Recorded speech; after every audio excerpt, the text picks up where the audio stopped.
Periodical trend లేదంటే multi starrer కాదంటే multi heroines trend నడుస్తున్నట్టుంది. ఒక హీరో ఇద్దరు బామలు లేదంటే ముగ్గురు ముద్దుగుమ్మలు. నాని నుంచి రవితేజ వరకు, పవర్ స్టార్ నుంచి నరసింహం బాలయ్య వరకు అంతా ఇద్దరు ముగ్గురు హీరోయిన్లతో వెండి తెరకి మరిన్ని మెరుపులు అద్దుతున్నారా? మాస్ మహారాజా రవితేజ మొన్న డిస్కో రాజాగా వచ్చాడు.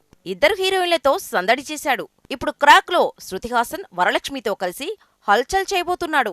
ఇక నెక్స్ట్ ఫిల్మ్ కిలాడీలో అయితే ఏకంగా ముగ్గురు హీరోయిన్లతో జోడీ కట్టాడు.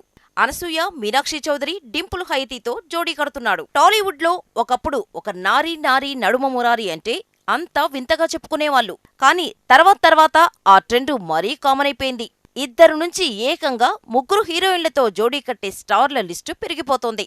నేచురల్ స్టార్ నాని కూడా శ్యామ్ సింగరాయ మూవీలో ఏకంగా ముగ్గురు హీరోయిన్లతో జోడీ కడుతున్నాడు. టాక్సీవాలా ఫేమ్ రాహుల్ మేకింగ్ లో నాని చేస్తున్న శ్యామ్ సింగరాయ మూవీలో సాయి పల్లవి, ఉప్పెన ఫేమ్ కృతి శెట్టి వెండితెర మీద వెలగబోతున్నారు. ఇక మూడో హీరోయిన్ గా ప్రియాంక అరుల్ నుంచి మాలవిక మోమనన్ వరకు చాలా మంది పేర్లే వినిపించాయి. నటసింహం బాలయ్యతో బోయపాటి సీను తీసే సినిమాలో ఇద్దరు కాదు ముగ్గురు హీరోయిన్లంటున్నారు. ప్రజ్ఞా ప్లేస్ లో సాయేష సైగల్ వచ్చి చేరిందని వారం రోజులుగా ప్రచారం జరుగుతోంది. ఇక స్పెషల్ రోల్లో పూర్ణ ఐటమ్ సాంగ్ చేసేందుకు పాయల్ రాజ్పుట్టు సీన్లోకొచ్చారట. మొత్తంగా ముగ్గురు హీరోయిన్లతో 2 పాత్రల్లో బాలయ్య దూసుకొస్తున్నాడు. పవర్ స్టార్ పవన్ కళ్యాణ్ కూడా అత్తారింటికి దారేది, అజ్ఞాతవాసి స్టైల్లోనే మినిమం ఇద్దరు హీరోయిన్ల స్ట్రాటజీతోనే ఫాలో అవుతున్నాడు.